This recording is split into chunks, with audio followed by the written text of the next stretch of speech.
Welcome, friends, to my SMR. Tonight I'll be reading from this Japanese fairy tales book. It is a translation, a simple translation to English by Yi Theodore Osaki. This is a fairly short story, about 5 pages. It's fiction, fantasy, fairy tale.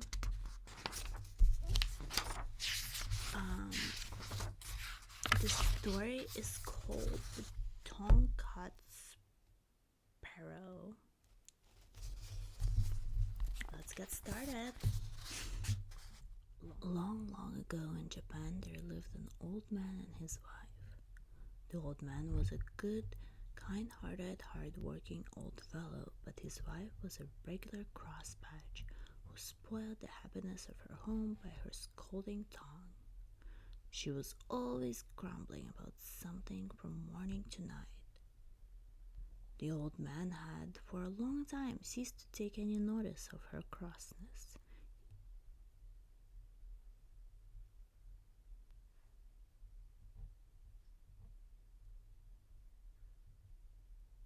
He was out most of the day at work in the fields, and as he had no child for his amusement, when he came home he kept a tame sparrow. He loved the little bird.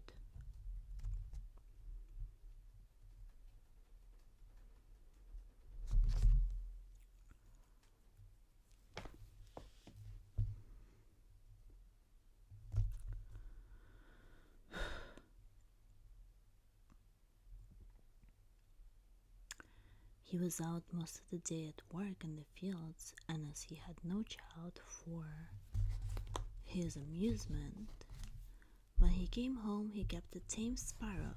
He loved the little bird just as much as if she had been his child. When he came back at night after his hard day's work in the open air, it was his only pleasure to pet the sparrow, to talk to her, and to teach her little tricks, which she learned very quickly. The old man would open her cage and let her fly about the room, and then they would play together. Then, when supper time came, he always saved some tidbits from his meal with which to feed his little bird.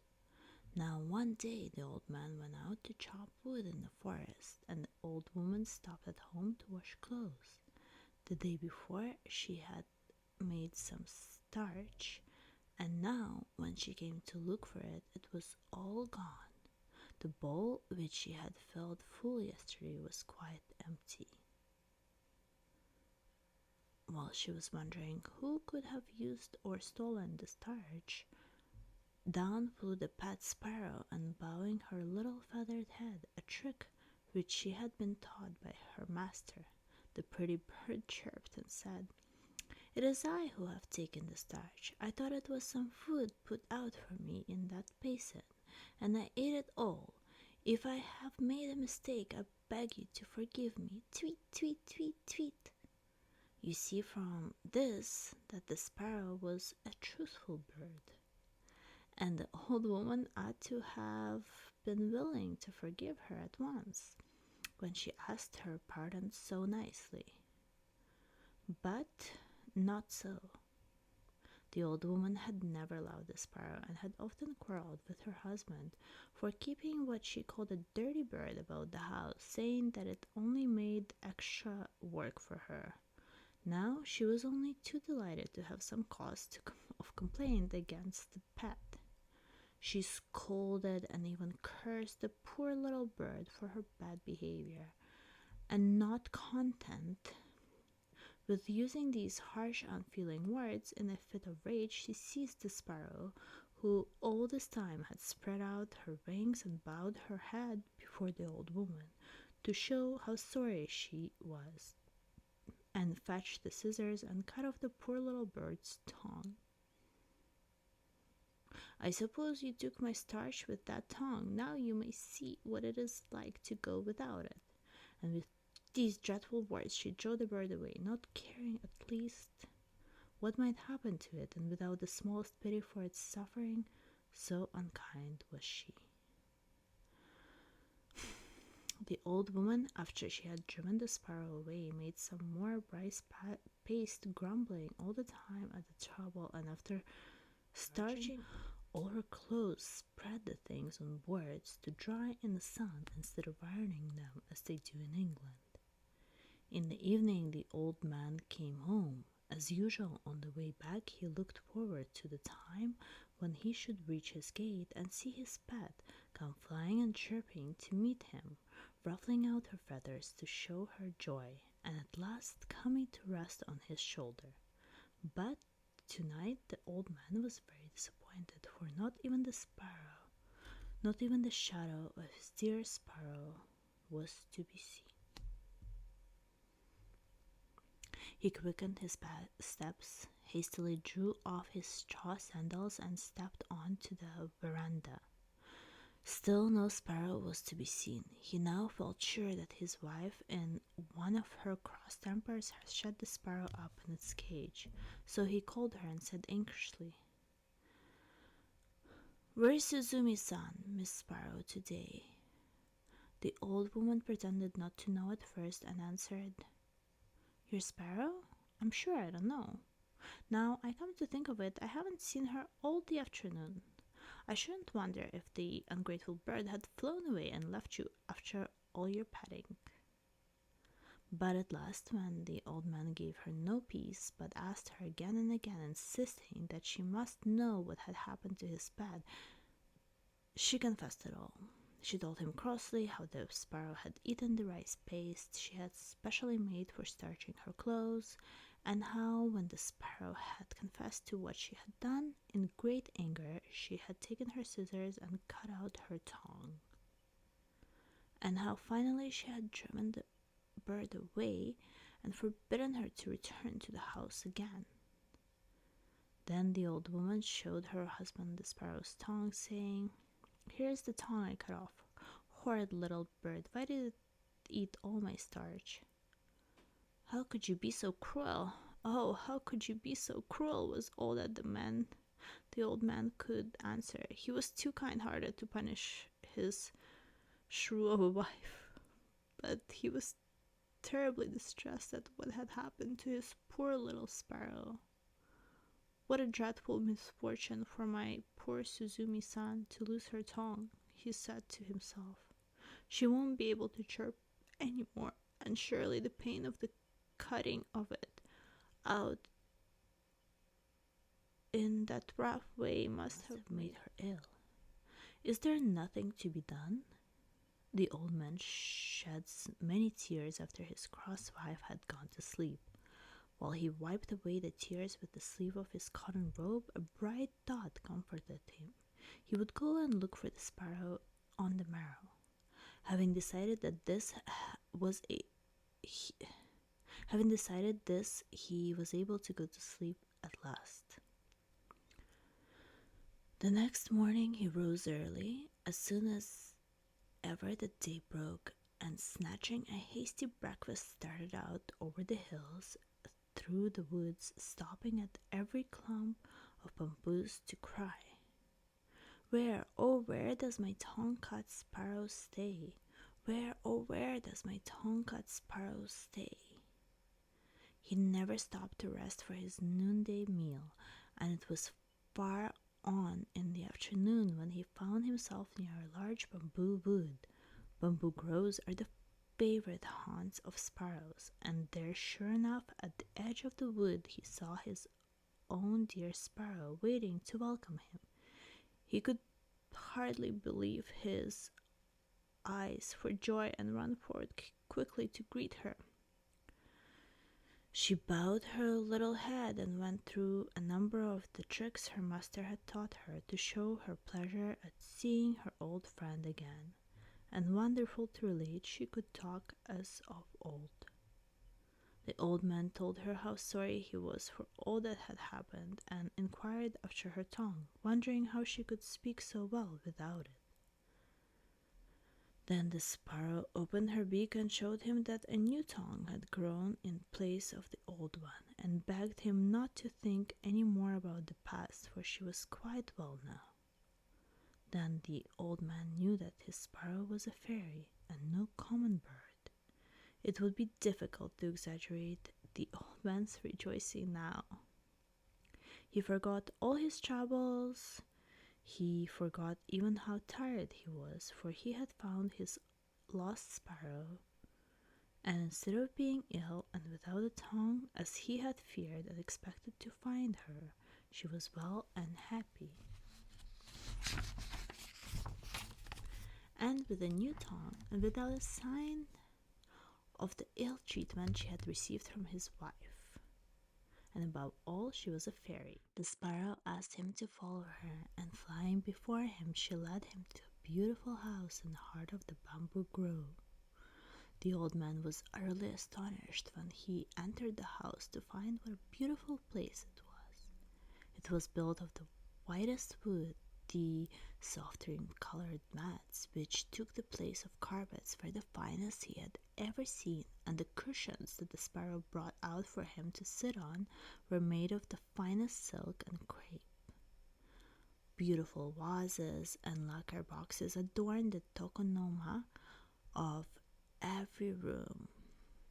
The sparrow led the old man to the place of honor, and then, taking her place at a humble distance, she thanked him with many polite bows for all the kindness he had shown her for many long years. Then the lady sparrow, as we will now call her, introduced all her family to the old man.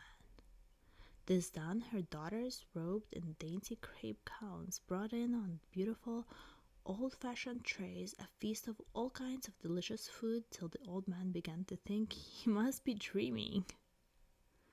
In the middle of the dinner, some of the sparrow's daughters performed a wonderful dance called the Suzumi Odori, or the sparrow's dance, to amuse the guest. Never had the old man enjoyed himself so much. The hours flew by too quickly in the lovely spot, with all these fairy sparrows to wait upon him, and to feast him, and to dance before him.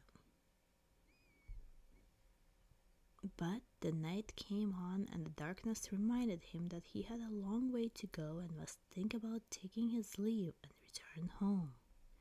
He thanked his kind hostess for her splendid entertainment, and begged her for his sake to forget all she had suffered at the hands of his cross old wife.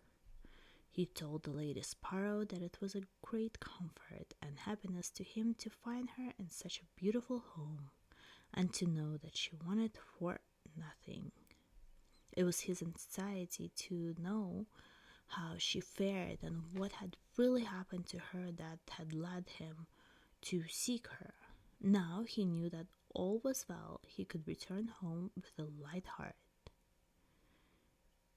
If ever she wanted him for anything, she had only to send for him, and he would come at once. The lady sparrow begged him to stay and rest several days and enjoy the change. But the old man said he must return to his old wife, who would probably be cross at his not coming home at the usual time, and to his work, and therefore, much as he wished to do so, he could not accept her kind invitation. But now that he knew where this lady sparrow lived, he would come to see her whenever he had the time. When the lady sparrow saw that she could not persuade the old man to stay longer, she gave an order to some of her servants, and they at once brought in 2 boxes, one large and the other small. They were placed before the old man, and the lady sparrow asked him to choose whichever he liked for a present, which he wished to give. The old man could not refuse this kind proposal, and he chose the smaller box, saying, "I am now too old and feeble to carry the big and heavy box. As you are so kind as to say that I may take whichever I like, I will choose the small one, which will be easier for me to carry." Then the sparrows all helped him put it on his back, and went to the gate to see him off, they bidding him goodbye with many bows, and threatening him to come again whenever he had the time. Thus the old man and his pet sparrow separated quite happily. The sparrow showing not the least ill will for all the unkindness she had suffered at the hands of the old wife. Indeed, she only felt sorrow for the old man who had to put up with all his life. When the old man reached home, he found his wife even crosser than usual, for it was late on in the night and she had been waiting up for him for a long time. "Where have you been all this time?" she asked in a big voice. "Why do you come back so late?"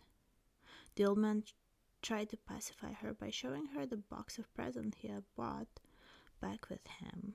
And then he told her of all that had happened to him and how wonderfully he had been entertained at the sparrow's house. "Now let us see what is in the box," said the old man, not giving her time to grumble again. "You must help me open it." And they both sat down before the box and opened it. To their utter astonishment, they found the box filled to the brim with gold and silver coins, many other precious things. The mats of their little cottage fairly glittered as they took out the things one by one and put them down and handled them over and over again. The old man was overjoyed at the sight of the riches that were now his. Beyond his brightest expectations was the sparrow's gift, which would enable him to give up work and live in ease and comfort the rest of his days. He said, "Thanks to my good little sparrow, thanks to my good little sparrow," many times. But the old woman, after the first moments of surprise and satisfaction at the sight of the gold and silver were over, could not suppress the greed of her wicked nature. She now began to reproach the old man for not having brought home the big box of presents, for in the innocence of his heart he had told her how he had refused the large box of presents which the sparrow had offered him, preferring the smaller one because it was light and easy to carry home. "You silly old man," said she, "why did you not bring the large box? Just think, what have we lost? We might have had twice as much silver and gold as this. You are certainly an old fool," she screamed, and then went to bed as angry as she could be. The old man now wished that he had said nothing about the big box, but it was too late. The greedy old woman, not contented with the good luck which had so unexpectedly befallen them, and which she so little deserved, made up her mind, if possible, to get more. Early the next morning she got up and made the old man describe the way to the sparrow's house. When he saw what was in her mind, he tried to keep her from going, but it was useless. She would not listen to one word he said. It is strange that the old woman did not feel ashamed of going to see the sparrow after the cruel way she had treated her, in cutting off her tongue in a fit of rage. But her greed to get the big box made her forget everything else. It did not even enter her thoughts that the sparrows might be angry with her, as indeed they were, and might punish her for what she had done. Ever since the lady sparrow had returned home in the sad plight in which they had first found her, weeping and bleeding from the mouse, her whole family and relations had done little else but speak of the cruelty of the old woman. How could she, they asked each other, inflict such a heavy punishment for such a trifling offense as that of eating some rice paste by mistake? They all loved the old man, who was so kind and good and patient under all his troubles. But the old woman they hated, and they determined if ever they had the chance to punish her as she deserved, they had not long to wait.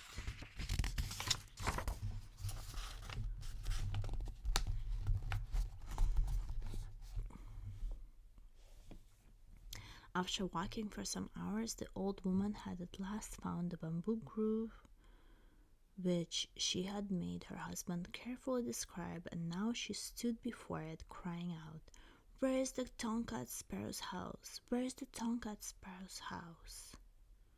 At last she saw the eaves of the house peeping out from amongst the bamboo foliage. She hastened to the door and knocked loudly. When the servants told the Lady Sparrow that her old mistress was at the door asking to see her, she was somewhat surprised at the unexpected visit. After all that had happened and that had taken place, she wondered not a little at the boldness of the old woman in venturing to come to the house. The Lady Sparrow, however, was a polite bird, and so she went out to greet the old woman, remembering that she had once been her mistress. The old woman intended, however, to waste no time in words. She went right to the point without the least shame and said, "You need not trouble to entertain me as you did my old man. I have come myself to get the big box which he so stupidly left behind. I shall soon take my leave if you will give me the big box. That is all I want." Lady Sparrow at once consented and told her servants to bring out the big box. The old woman eagerly seized it and hoisted it on her back, and without even stopping to think, the Lady Sparrow began to hurry homewards. The box was so heavy and she could not walk fast, much less run, as she would have liked to do. So anxious was she to get home and see what was inside the box, but she had often to sit down and rest herself by the way. While she was staggering along under the heavy load, her desire to open the box became too great to be resisted. She could wait no longer, for she supposed this big box, to be full of gold and silver and precious jewels like the small one her husband had received. At last this greedy and selfish old woman put down the box by the wayside and opened it carefully, expecting to gloat her eyes on a mine of wealth. What she saw, however, so terrified her that she nearly lost her senses. As soon as she lifted the lid, a number of horrible and frightful-looking demons bounced out of the box and surrounded her as if they intended to kill her. Now, even in nightmares, had she ever seen such horrible creatures as her much-coveted box contained. A demon with one huge eye right in the middle of its forehead came and glared at her. Monsters with gaping mouths looked as if they would devour her. A huge snake coiled and hissed about her, and the big frog hopped and croaked toward her. The old woman had never been so frightened in her life, and ran from the spot as fast as her quaking legs would carry her, glad to escape alive. When she reached home, she fell to the floor and told her husband with tears all that had happened to her and how she had been nearly killed by the demons in the box. Then she began to blame the sparrow, but the old man stopped her at once, saying, "Don't blame the sparrow. It is your wickedness which has at last met with its reward. I only hope this may be a lesson to you in the future." The old woman said nothing more, and from that day she repented on her cross, unkind ways, and by degrees became a good old woman, so that her husband hardly knew her to be the same person, and they spent their last days together happily, free from want or care, spending carefully the treasure the old man had received from his pet, the Tonue-Cut Sparrow. Thank you, my friends, for listening tonight. I hope you enjoyed the story. I hope you're not forgetting to subscribe, like, and leave me a little comment. Until next time, bisous!